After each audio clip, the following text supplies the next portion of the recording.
Sir అమ్మాయి బాగుంది. నేను ఈ ఆఫీస్ లో ఏ అమ్మాయిని చూడడం మాట్లాడడం. ఏమైంది సార్ అంత భయపడుతున్నారు? ఏమైందా? సరేనే నేను ఆఫీస్కి వెళ్ళొస్తా. ఏమండి స్వీట్ తీసుకోండి. థ్యాంక్ యూ రా. సాయంత్రం త్వరగా రండి. వస్తా బాయ్. నీరసంగా ఉందా? స్వీట్ తీసుకోండి. దేనికే ఇది? తినండి. సరేమా సరేనే వెళ్ళొస్తా. ఏమండి స్వీట్. ప్రేమ ఎక్కువే నీకు.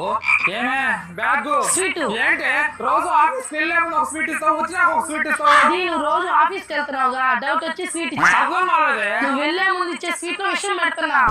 సాయంత్రం వచ్చాక ఆ విషయానికి యాంటీడోస్ ఇస్తున్నా. అదే ఎందుకే? ఆఫీస్ లో ఎవరో అమ్మాయితో మాట్లాడుతున్నావు అని తెలిసి ఏదో ఒక రోజు దాంతో లేకపోతే మా పరిస్థితి ఏంటి? అందుకే విషయం పెట్టి పంపిస్తున్నా. అంటే సాయంత్రం ఇంటికి రాకుండా వెళ్ళిపోతే చచ్చిపోతావు. అప్పటి నుంచి ఏ అమ్మాయితో చూడాలన్నా మాట్లాడాలన్నా భయం వేసిపోతుంది. జోక్ చేసిండే సార్. జోకే చేస్తుంటారులే. అదే నా పిల్లలకి నేనంటే ప్రేమయ్యా. నాకు కూడా వాళ్ళంటే ప్రేమయ్యా. అందుకే వాళ్ళ కోసం కారు కూడా తీసుకున్నా. ఏంది గురు నువ్వు నాలుగు నంచితి కారులో ఉన్నావు? నెల నెల కొంచెం కొంచెం